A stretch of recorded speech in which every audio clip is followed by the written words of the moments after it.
Lanjut 14.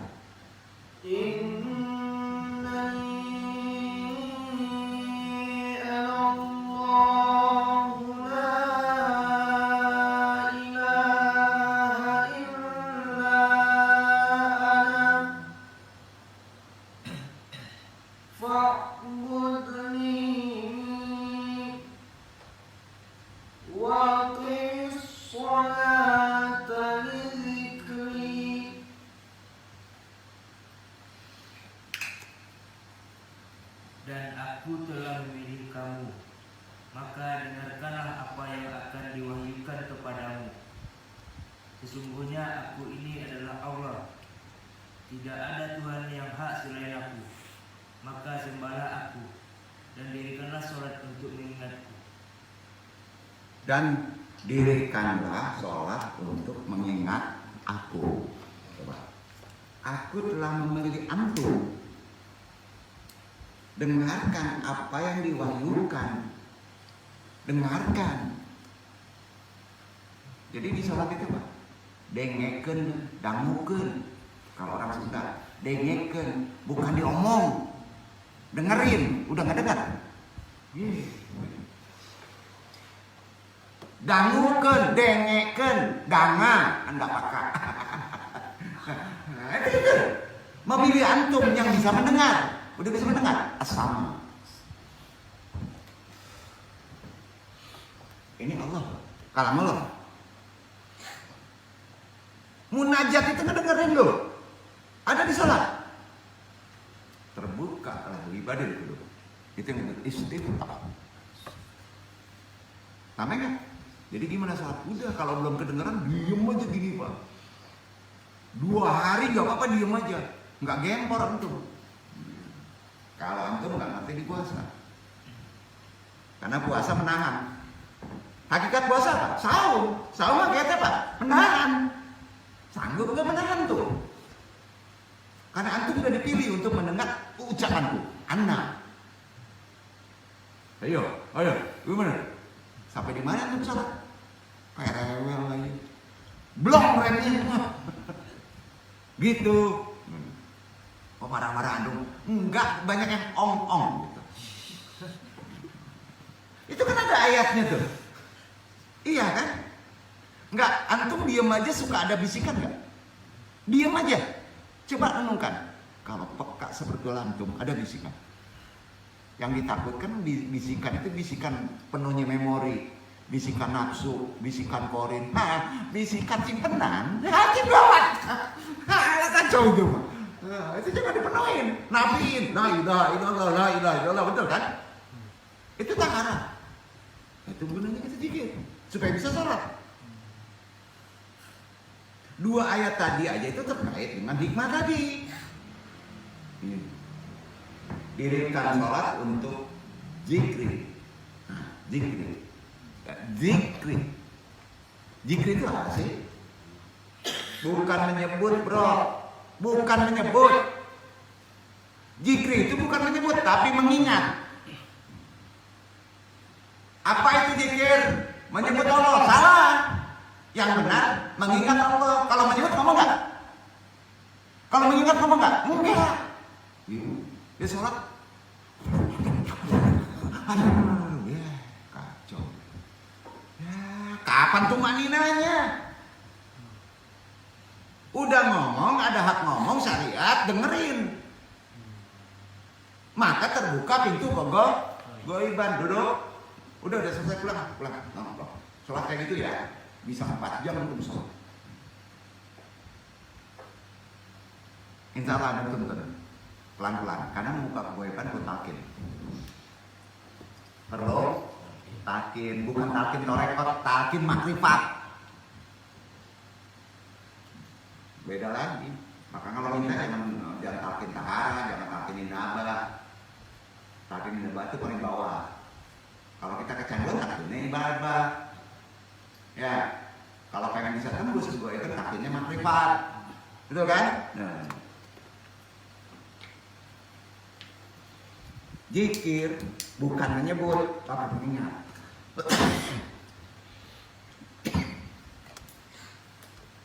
Ada toleransi. Kata Nabi, kalau antum belum sanggup mengingat, cukup menyebut. Awam antum. Itu kata Nabi. Boleh. Kalau belum bisa mengingat, boleh menyebut. Maka zikir ada jahar, ada kopi. Jangan kopi, bro. Jaharudin dulu, baru kopi rudin. Ya, betul kan?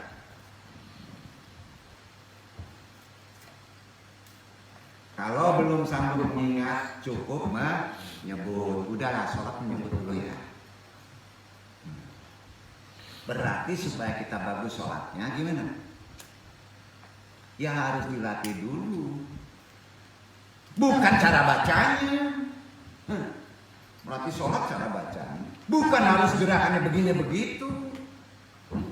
Bukan begitu. Itu kan anak TK bisa. Anak TK suruh baca bisa. Anak balita suruh gerak gitu bisa. Kalau udah ada motorik, betul kan? Enggak ngajarin begitu. Yang dilatih zikirnya. Sholat. Yang dilatih apanya? Ingatnya. Bukan ngomongnya. Nah antum ya, lu ajarin gimana? Doinnya. Gimana supaya bisa mendengar? Susah nggak? Kalau antum sudah diisi dengan speaker kepalanya, patetot, speaker gini, speaker ini, speaker pengen kaya, speaker ini, pusingnya loh. Ya obatnya apa? Tahlil. Iya kan? Makanya jangan sepelekan tahlil itu. Jadilah ya kajian. Oh ya kajian. Ya kajian, no. Kalau TK ngajarin sholat itu dilatih bacanya, gerakannya begitu, ya anak TK lah masih. Yang anda latih di sini apanya? Zikir. Setuju? Nah, kita udah ngerti perkara torekot kan? Ya kan? Nah, tentunya dalam amalan torekot ditalkin. Betul? Betul kan? Nah, nggak ada curayannya kan? Udah terima aja. La ilah isi Allah.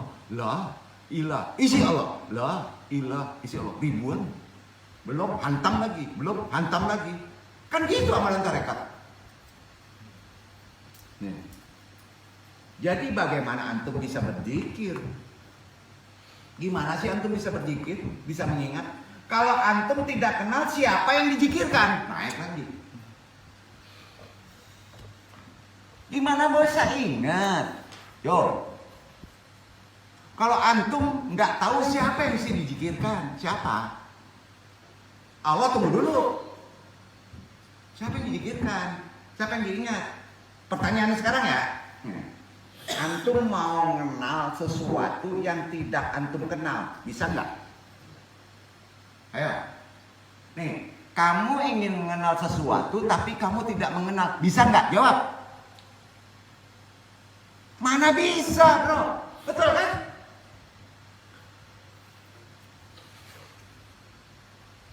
Nggak bisa. Ayo jawab lah. Nggak bisa kan? Antum mau mengenal sesuatu yang tidak antum kenal, bisa nggak? Nggak bisa.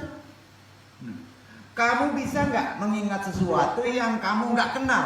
Nggak mungkin. Setuju? Nggak mungkin. Itu sudah menjadi kaidah dari akal. Kaidah akal begitu. Akal itu punya kelemahan. Tidak sanggup memikirkan sesuatu yang tidak pernah dia lihat. Setuju? Setuju?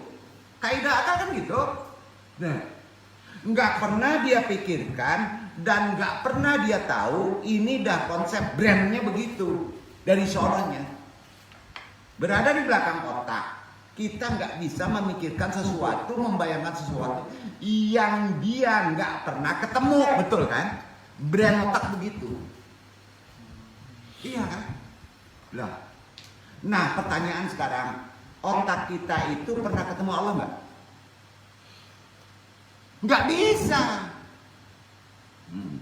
Kolbu juga nggak bisa. Nggak bisa kolbu ketemu Allah. Nas juga nggak bisa. Yang pernah ketemu Allah? Jawab. Ar-ruh. Ada di kita? Ada. Masa sholat pakai otak? Masa sholat pakai kolbu? Harus pakai ruh. Karena ruh pernah ketemu Allah. Aduh, direkam lagi. Gak apa-apa ya? Aduh. Udah kenal belum? Logika nih, ini logika nih. Cari deh kayak gini. Siapa yang pernah di Abano? Nggak ada yang gratis loh ngaji begini. Mau gini dulu 2 tahun loh. Iya nggak nih? Logika kita bener nggak? Siapa yang kenal Allah? Akal? Nas? Kolbu? Enggak. Ruh. Butiukan dariku. Ruh. Udah kenal kan? Ada ruh di kita? Ada. Buktinya orang nggak bertuhan tahu itu kalau ruhnya pergi mati dia. Berarti tahu dia yakin ruh itu ada. Gimana sih ruh bentuknya? Nggak di luar, nggak di dalam, pening tuh. Nah di situ kalau nggak paham ruh, berarti dia bisa dipahami begitu konsepnya. Ya udah, la ilaha illallah, la ilaha illallah, talqin, nongol. Nah, ya. Ruh nggak mati, betul kan? Nah, siapa yang pernah ketemu Allah? Jawab. Salah? Boleh nyebut kemana-mana. Di badan ada yang bisa ketemu Allah? Atribut antum? Nggak ada. Kecuali ar-ruh. Duduk. Ar-ruh pernah ketemu. Jadi kalau tarekat kita baru zikir, makomatnya kolbu, gimana mau ketemu Allah? Makomat antum kolbu, manajemen kolbu, mau ketemu Allah, mabok deh lu, sampai mampus gak akan ketemu. Mau marifat dulu, logika dong, nggak tempatnya, nggak akan deh. Hanya baru bisa karena kolbu dikasih tahu sama otak menyebut nama Allah. Kolbu itu taunya hanya nama Allah. Sebut betul kan? Iya. Nah, pertanyaan ya, jangan dijawab ya. Jangan dijawab. Bekal tuh, seumur hidup bingung. Allah itu aja. Bingung kan? Jangan dijawab. Hanya baru bisa menyebut Allah di kolbu itu karena dikasih tahu Quran, Asmaul Husna. Jadi ingat belum bisa kalau udah makamat kolbu. Wah, masuk ke hati. Ketemu Allah. Sini loh, getok pakai ini loh. Kita udah tahu yang bisa ketemu Allah hanya ar-ruh. Jadi si kolbu ini dia kan servernya akal. Halo, betul nggak nih? Servernya akal itu namanya kolbu. Zaman Asukandari kan susah ngejelasin ini. Server itu apa? Kita kan? Iya kan? Zaman sahabat nggak ketemu tuh. Anu jelasin ya. Kolbu ini kan servernya akal, ngerti kan? Server. Akal itu berpikir bagusnya dengan apa? Berpikir akal itu bagusnya dengan apa? Kolbu itu servernya akal. Jadi akal itu berpikir gak bagusnya dengan apa? Akal nih, berpikirnya bagusnya dengan kolbu, dengan hati, bukan dengan nafs. Betul kan? Akal itu berpikirnya dengan kolbu. Betul kan? Nah pertanyaan sekarang, kolbu atau hati, bahasa umumnya kan kolbu itu hati. Itu berpikir dengan apa?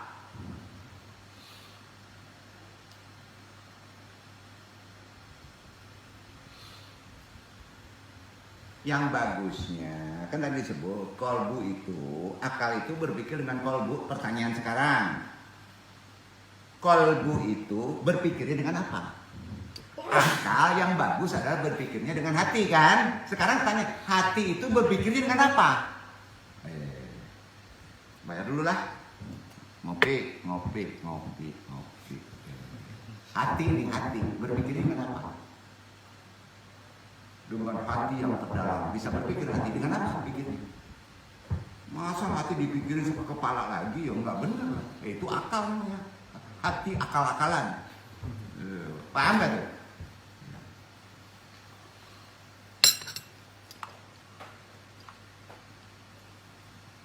Sampai sini agak panas kepala kita?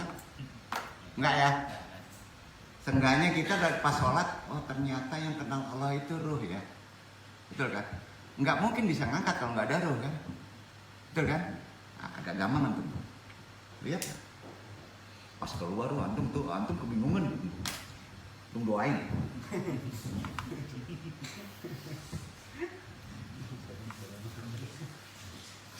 Kalbu itu kalau berzikir itu dengan apa?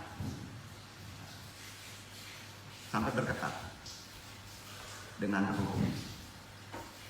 Dengan apa? Dengan ruh. Kalbu itu kalau berzikir dengan apa? Dengan ruh bergetar. Nyambungnya ke sana. Duduk. Jadi kalau tanya kalbu itu berpikir dengan ruh. Capek? Dangkal kita ya, terasa dangkal dia. Makanya anu kirim Al-Fatihah kepada asukan dari, karena dia bisa membedah ayat-ayat yang surah dari mutasyabih. Ya. Nah kalau orang awam dia berpikir gimana? Orang awam sholat kan berpikir juga deh, gimana? Bahasa Arabnya pikir itu kan fikro. Apa? Fikro. Ya. Fikro pakai apa?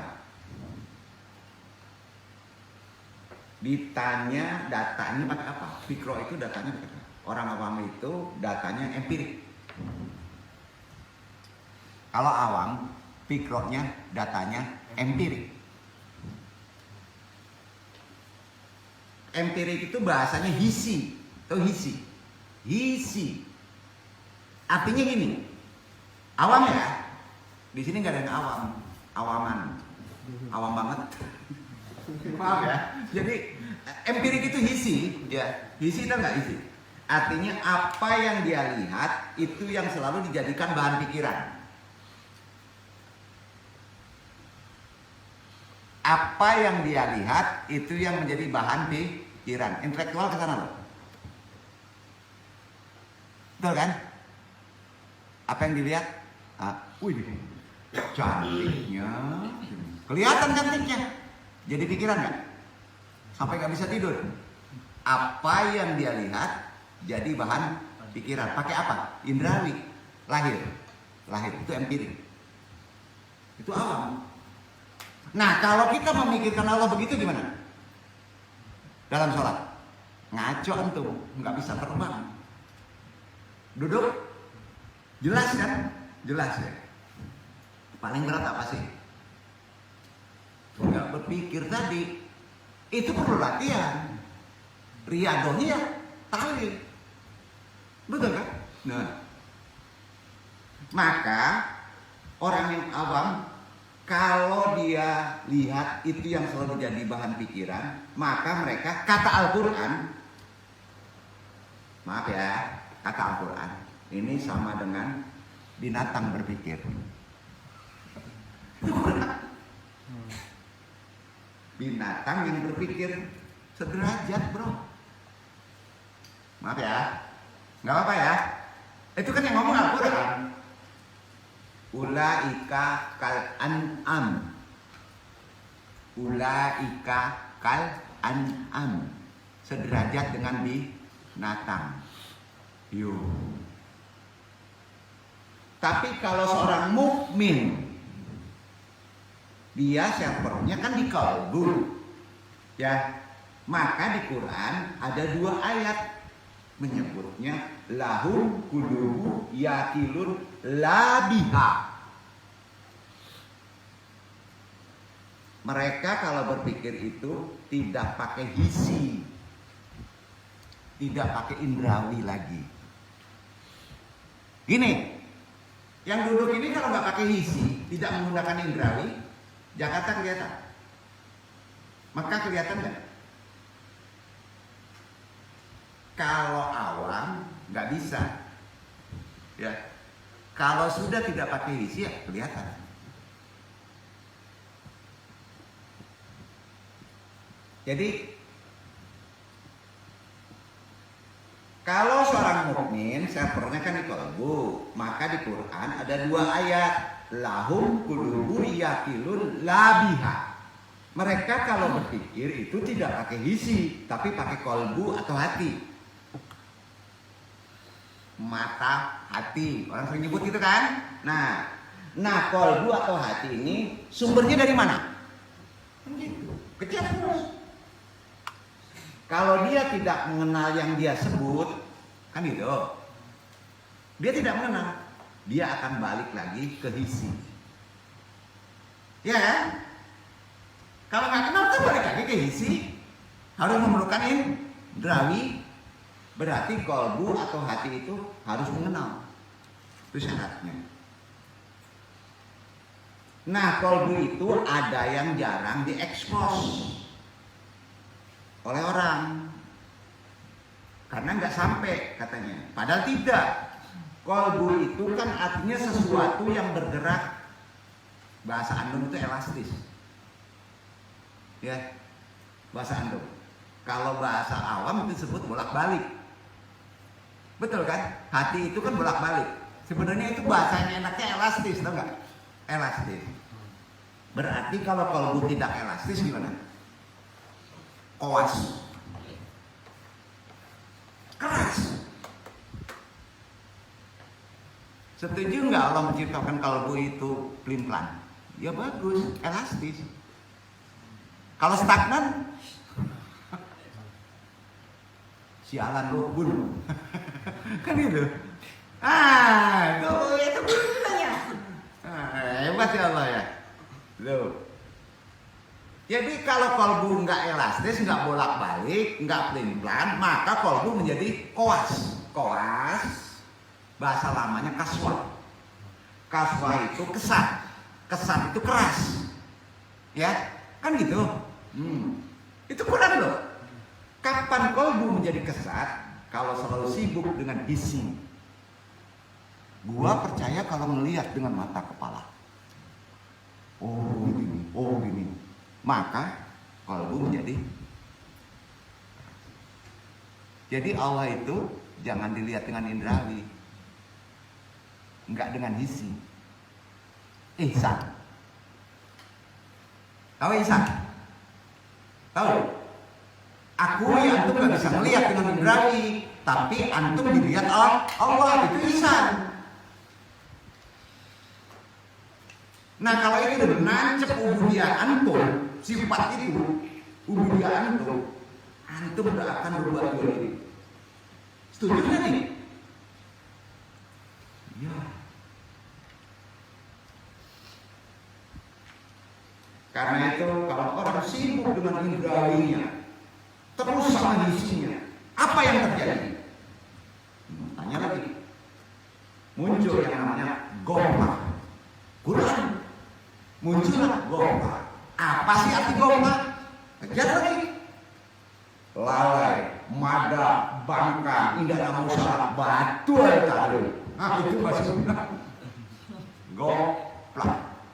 Pantang kalah, serisi kata goplak.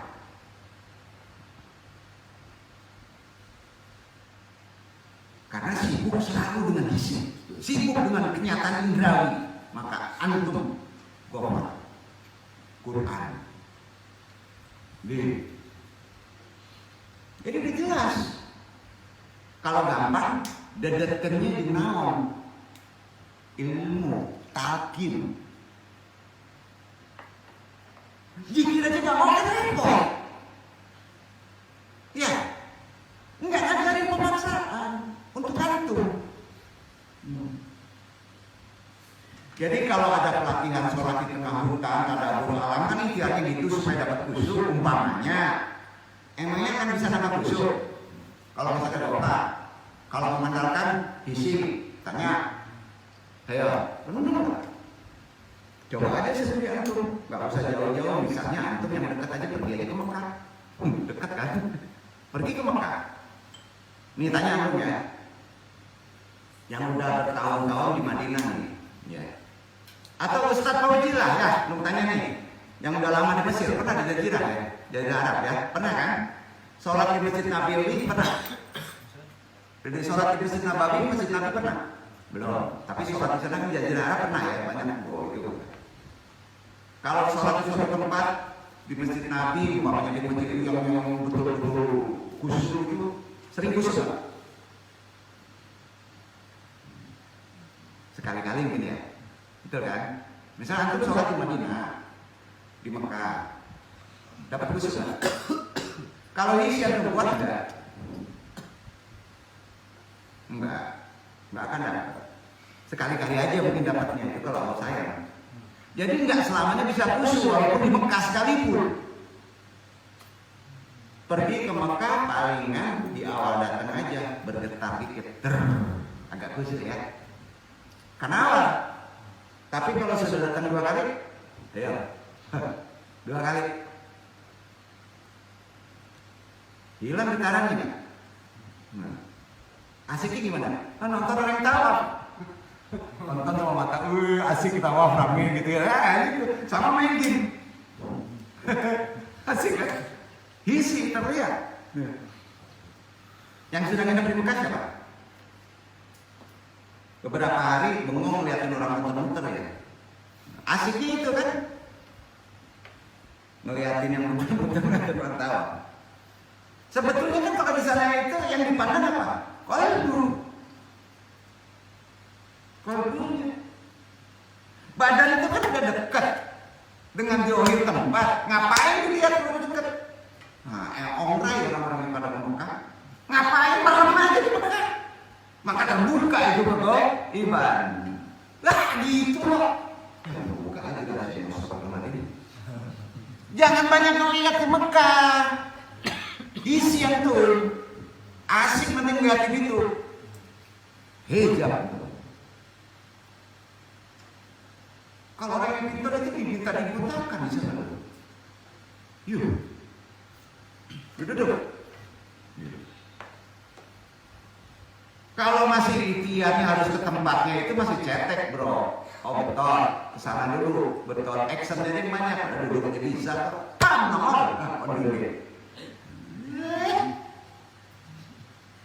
Siapapun juga masih isi, perluan dan waktu belum apa.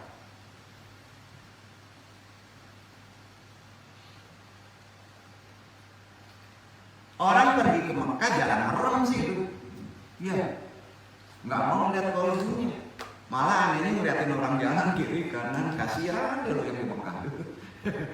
Pulang itu jadi wisata, hanya untuk kesenangan indrawi, betul ya? Mobilnya BMW ini orang Mekah dia, kapan bisa kita? Ya, banyak yang kayak gitu, ayo jangan bohong. Anu ngajarin, kurangi indrawimu di sana.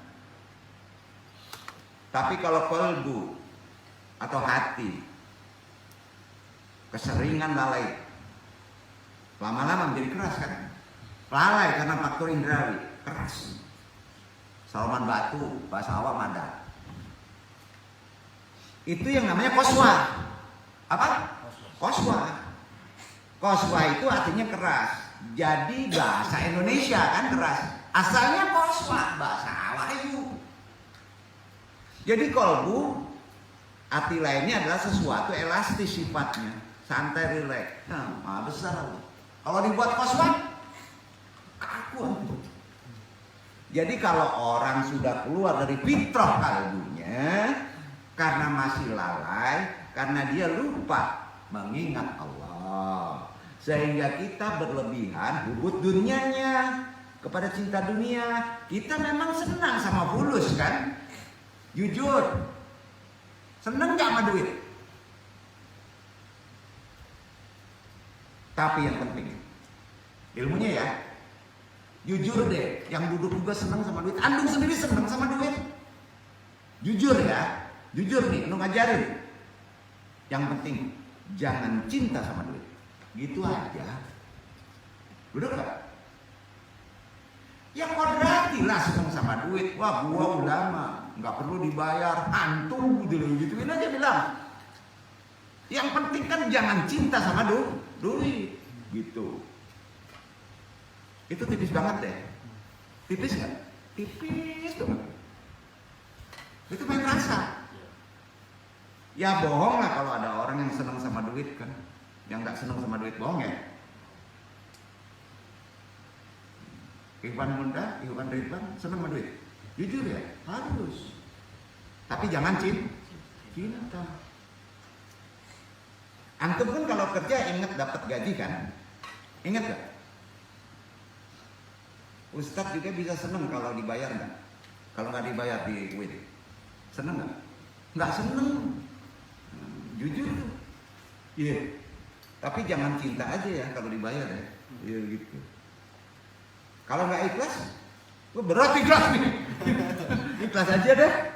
Oh ya berat deh, dosa loh. Kalau udah nyebut ikhlas aja deh nggak digaji gitu, bukan tuh. Iya udah kalau utang ya bayar. Ikhlas nggak bisa, ikhlas jangan ngomongin. Berat loh. Adakah? Ikhlas aja ya dah. Terima kasih ya. Nah, udah nggak dibayar. Nggak digaji terima kasih ya, pasti banyak yang nggak mau. Setuju? Orang ceramah ngajar aja minta gaji kan, betul kan? Memang nggak ngomong, nah itu munafiknya. Kan gitu. Mau nggak jadi dosen UIN nggak digaji? Ayo, jujur nih, bertarif lagi. S1 sekian tarif, S1 sekian tarif, itu kan bertarif bro. Karenanya ada yang bilang berjuangnya bertarif. Berjuang nggak bertarif, bohongan tuh. Betul kan? Tapi jangan cinta dengan tarif. Gampang ya ngajinya ya. Bertahun-tahun kan kita jadi ustaz, nggak boleh bertarif lah. Jadi kolbu atau hati ini supaya tetap elastis, dia harus mengenang. Ya. Jadi yang namanya kolbu itu harus bersyukur. Dikasih elastis. Yaitu mensyukuri nikmat dan mensyukuri yang memberi nikmat. Beda jelas. Beda. Coba tanya. Mensyukuri nikmat dan mensyukuri yang memberi nikmat beda nggak? Inoan. Antum yang mana? Mensyukuri nikmat atau mensyukuri yang memberi nikmat? Itu jelas beda loh.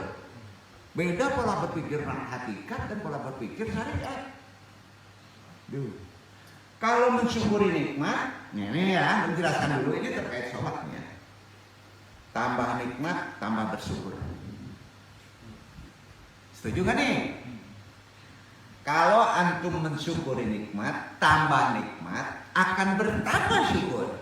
Ya kan? Nah, kebanyakan khotib kan makomnya di situ kan? Aduh, makomnya kan di situ kan? Lain syakatum lagi dan akum. Nah, betul kan? Ayatnya bener bro, jangan salahin ayatnya. Dianya aja yang nggak bener. Pahaminya. Ayo, mau dulu. Ayo, bener kan? Jadi kalau antum bersyukur nikmat bertambah, kalau dibalik logikanya gimana? Kita balik ya, logika kita kan punya logika. Logikanya apa? Kalau ini ditambah rezeki syukur, kalau ini ditambah rezeki syukur. Bukan begitu bro, orang marifat. Bukan. Itu logika keliru. Banyak yang keliru. kaleru, kalabu. Enggak gitu. Orang awam jadi ustadz tuh namanya. Banyak tuh. Ya. Kalau ingin rezeki ditambah, bersyukur, berarti dia berterima kasih kepada Allah. Tepok lu. Bukan karena Allah layak dipuji. Terusin dulu. Tapi karena dia ingin ditambah. Iya kan iya? Iya kan? Enggak artinya Allah layak dipuji kan? Walaupun Allah layak dipuji, sebenarnya dia karena dia ingin ditambah. Keluar lain sakatum dajidanakum. Tanya hatinya kebaca itu. Contohnya gini, Andung umpamanya datang ke Ikhwan Billy nih, Billy semuanya nih, Billy ya ada Ikhwan Billy. Bil, suara ente keren banget Bil. Kebaca nggak? Pengen ditraktir kopi bro. Pantau itu ilmu hati. Bukan karena Andung ingin memuji loh. Atau besok-besok mau minjem nih. Bil, ente keren banget deh. Dah, naik lagi, keren.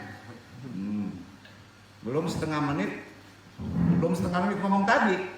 Ngomong-ngomong Bil ada duit nggak? Kalau dinaikin levelnya ngomong ada duit nggak? Sering terjadi kayak gitu nggak? Tajam dong. Ada maunya mah, gitu ya. Ada maunya tuh. Besok kalau Andung nge-HP ke WA Antum, ngangkat nggak Bil? Kalau di Jantung jawabannya gini, ya Bil ya tetap diangkat karena pakai doa. Pakai doa. Doain aja. Kalau Antum ikhlas duit nggak ada, doain supaya dapat rezeki. Itu bil goib. Sampai ya? Jangan menggarutu. Wih, gua nggak ada duit. Ini ada udang di batu. Nggak bisa kayak gitu. Tapi kebanyakan orang itu kan banyak yang nggak sampai ke makam syukur, yang makrifat. Makam syukur yang makrifat berat bro. Artinya baru syukurnya orang awam. Derajat syukur orang awam bersyukur supaya ditambah kan? Nah, maka itu bisa disebut apa ya? Kalau di Andung istilah Andung, makrifat matre. Numpuk nih, akhirul zaman makrifatnya matre. Setuju kan? Kebaca. Jadi dia bersyukur supaya dia tambah. Antum sholat makrifat matre. Iya. Antum puasa makrifat matre. Iya. Antum sendiri yang tahu. Jadi dia bersyukur supaya ditambah. Sedangkan yang namanya syukur yang arif bila. Tahu gimana syukur arif bila? Orang yang bersyukur kenal Allah. Saya bersyukur, saya puji Ikhwan Billy. Ikhwan Billy doang ya, umpama dia. Karena memang pantas dipuji. Karena apa pantas dipuji? Karena emang enak didengar. Lembut banget gitu. Sampai gak kedengeran. Umpamanya gitu. Ada kelebihan gitu. Gitu ya, kemana tuh? Nah, ya, udah tangkap aja lah. Ada sebuah kisah sahih lah. Dengerin dulu tetap aja. Nabi baru pakai jubah. Baru nih. Ini sahih kisahnya. Nabi Muhammad baru nih dikasih jubah. Tiba-tiba ada yang minta. Sifat Nabi nggak nolak. Langsung dikasihin. Nabi cuma bilang gini, tunggu sebentar ya, kata Nabi. Nabi ini kenapa ditunggu sebentar? Ingin menghargai dulu orang yang memberinya. Supaya dia pakai. Sampai berkeringat. Ternyata orang itu ingin keringatnya Nabi. Ya. Dan dia tahu Nabi nggak pernah nolak. Si orang yang meminta tadi ini punya feeling kuat.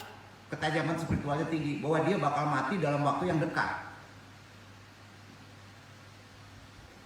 Lalu ketika Nabi kasih, semua sahabat marah. Ini hisi sih. Ya. Dan bertanya, kenapa kamu minta barang yang baru dipakai Rasulullah, benar nggak? Kalau kita kan gitu, baru dipakai orang dihormati langsung diminta, kurang ajar nih orang kan, betul kan? Ya. Apa jawaban dia? Orang minta tadi, aku ingin dikafani oleh jubah yang dipakai Rasulullah. Nabi tahu. Merenung kita. Ya. Begitu makomat Nabi, nggak bisa terjangkau oleh kita pola pikirnya. Baiklah, kita lanjutkan ke ujung lafaz tadi. Watiswa liba diba guyub. Sholat itu kunci alam goib. Sholat itu intinya kan kunci alam goib, makomat tertingginya, ya. Watiswa liba diba guyub. Berarti di dalam diri kita ada kunci goib. Yakin itu. Tapi syaratnya harus tahu dulu. Karena supaya bisa dibuka oleh Allah, antum harus pegang kunci itu. Kuncilah itu asma waruh. Waduh. Makanya kalau sekarang ada ahli fikih, dengar ngaji sekarang nih, setinggi-tinggi ahli fikih, bid'ah apalagi nih ngaji antum itu. Bener nggak? Jadi Iwan, kalau kita latihan riadoh, koneksi nggak bisa koneksi, sholat dulu ya kepada Allah, terus sholat. Terutama yang paling penting, nggak bisa koneksi kepada Allah, nggak mendengar bisikan latih kepada Allah, mandi wajib lagi. Mandi beneran mandi, ganti baju. Karena sering yang menjadi masalah itu yang johir. Tahu yang johir? Baju johir, badan kotor johir, itu mandi lagi. Insya Allah terbuka makrifat pada sholat. Kebanyakan orang awam memahami arti puasa itu saum, kaitannya secara harfiah ya. Apa? Menahan. Hakikatnya menahan. Tepatnya menahan lapar sebagai latihan pengendalian diri kan? Konteks syariatnya. Disebabkan berhenti pada makna harfiahnya aja. Maka dia berhentinya di situ. Kita sering lalai akan makna hakikat puasa. Ini yang akan membuka pendalamannya nanti di tempat minum ya. Larangan saja selain tak menyentuh makanan lantas terabaikan dalam sholat.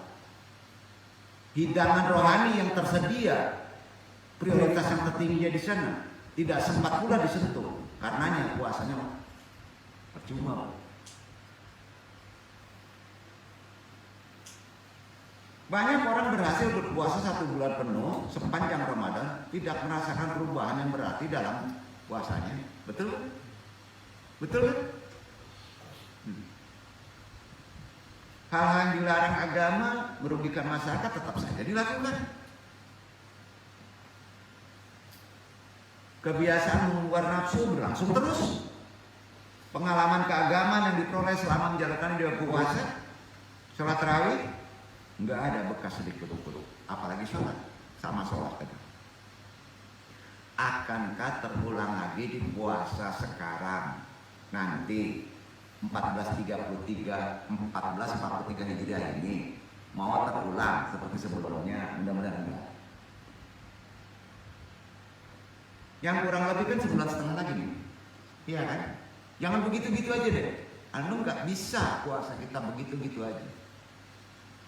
Sudah saatnya berubah. Imam Mahdi mau datang. Takut. Bulan yang penuh berkah maghfirah. Banyak orang lupa lalai, ibadah puasa adalah suatu perjuangan batin menaklukkan kecenderungan buruk dalam diri kita kan? Ini yang disebut mujahadah. Tujuannya untuk mencapai kesaktian yang paling dalam, musyahadah akan keesaan yang maha besar Allah Subhanahu wa taala. Itu kesaktian, karomah. puasa. Mujahadah, musyahadah harus satu. Jika di hati sungguh-sungguh ada kaitannya dengan sholat, merupakan medan perang bagi manusia kan? Medan jihad, pertempuran untuk menaklukkan kecenderungan buruk dari sifat-sifat sebagai binatang berakal. Al-haywan al-natik. Ya, makanya disuruh wajib puasa. Kalau enggak tetap aja hewan al-natik. Makhluk berpolitik, John Politikon. Binatang ekonomi. Seluruh satu bentuk mujahadah ialah menahan 5 indera kita. Dasar. Sebab semua pengetahuan kecuali pengetahuan intuitif atau makrifat diperoleh melalui 5 indera. Ya. Diperoleh melalui indera. Penglihatan, pendengaran, pencecapan, penciuman, perabaan. 4 dari indera itu kan ditaruh di tempat yang khusus pada manusia. Mata, siko, telinga, siko, hidung, siko. Yang kelima, perabaan di mana? Rasa di mana? Tersebar seluruh tubuh. Tinggi makomat rasa. Nggak perlu pakai indrawi. Itu makomat dasar. Walaupun rasa itu masih dangkal. Getar hati ada nggak? Karenanya tubuh memiliki 2 aspek yang melekat pada dirinya melalui pertumbuhannya, yaitu kesucian dan ketidaksucian. Aspeknya gitu. Maka kelima indera tersebut terbuka pula bagi kedua oposisi biner tadi. Ya kan? Mereka terbuka pada pengetahuan yang baik dan bermanfaat, serta pengetahuan yang membawa kepada kebenaran terbuka. Namun terbuka pula peluang bagi khayalan sesat dan hawa nafsu kan? Nah, karenanya yang namanya ibadah puasa dapat dipandang sebagai bentuk pengabdian yang tulus dari seseorang hamba kepada rohnya. Puasa tidak hanya terkait dengan rasa lapar, berpantang dari makanan dan minuman. Karena itu, bagi ulama sufi, bagi ulama tarekat, bagi ulama yang sampai titik makrifat adalah kalau demikian hanya permainan anak-anak. Orang sebenarnya juga harus berpantang dari kesenangan yang sia-sia, perbuatan yang dilarang dari Sang Maharaja Allah Subhanahu wa taala. Memakan makanan yang halal tidak dilarang. Hal itu hanya tertunda hingga saat buka puasa dan menjelang fajar lagi. Sebagai latihan pengendalian diri, puasa memang ampuh sebagai jalan untuk melakukan reformasi diri dengan melakukan pembalikan nilai-nilai dari normal manusia. Umberto Eller Warti, keren bahasanya nih. Memandang tubuh tak lebih mulia daripada jasmani.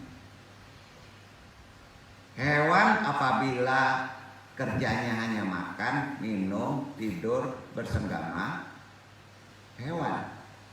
Sebaliknya, seorang yang beragama mesti memandang bahwa jiwa dan hati yang bersih mengungguli tubuh dalam segala hal. Setuju? Itulah perbedaan kita dari hewani nothing.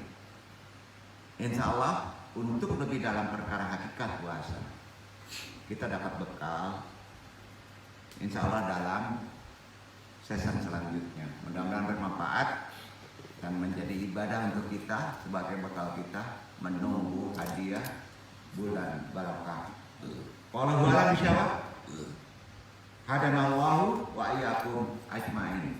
Wassalamualaikum warahmatullahi wabarakatuh. Waalaikumsalam.